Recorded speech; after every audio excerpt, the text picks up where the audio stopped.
6 days into war, and Iran has now done what many feared: crossed the hypersonic threshold. Tehran launched its first confirmed barrage of Fatah-1 hypersonic missiles, with Supreme Leader Ayatollah Ali Khamenei declaring that the battle begins. For the first time in decades, Israel's missile defense might not be enough.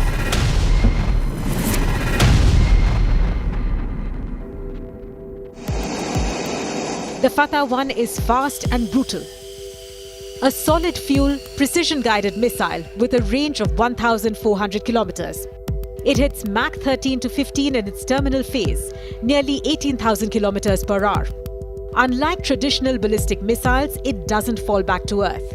It maneuvers and changes direction mid-flight. According to the IRGC, the missile successfully breached multiple Israeli defense layers in the 11th wave of Operation True Promise. Its nickname in Tehran is the Israel Striker.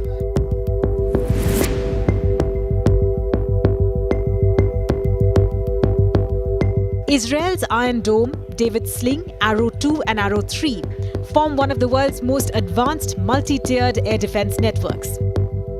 They've stopped thousands of rockets from Hamas, Hezbollah, even previous Iranian salvos. But hypersonic weapons change the game.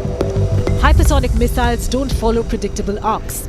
Their speeds give defenders less than 60 seconds to react, and their maneuverability makes intercept calculations nearly useless. But Israel doesn't have those interceptors, and neither does anybody else.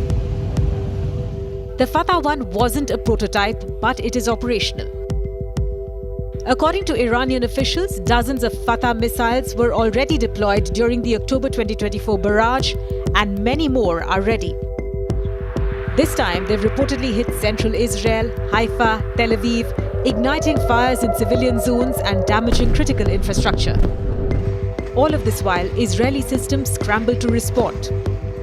One missile strike tore through parking lots, and another triggered explosions near Haifa's fuel depots. Remember, this is from a weapon that most Western analysts weren't even sure that Iran would use, and now it is out of the box. Why is this such a big deal? Because hypersonic warfare erodes deterrence. Air defense is no longer guaranteed. Civilian zones are no longer safe. Strategic targets are no longer immune. If Fatah-1s become regular features in Iran's arsenal, Israel can't intercept every missile. It simply doesn't have the numbers or the technology.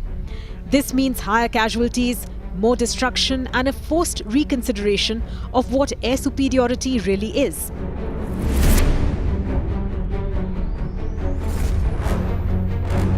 Israel isn't sitting idle.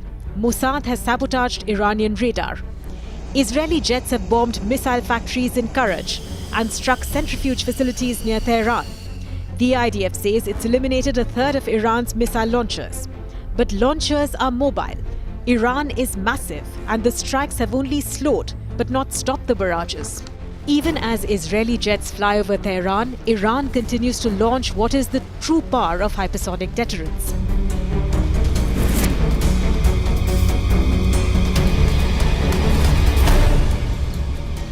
Even America's THAAD system, deployed in Israel last year, can't reliably intercept hypersonic missiles.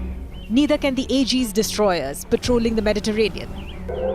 Because even the most advanced current interceptors were built for predictable arcs, not intelligent maneuvers at Mach 15. Until now, only Russia, China, and India had operational hypersonic missile capabilities. With Fatah-1, Iran joins that club and uses it in active war.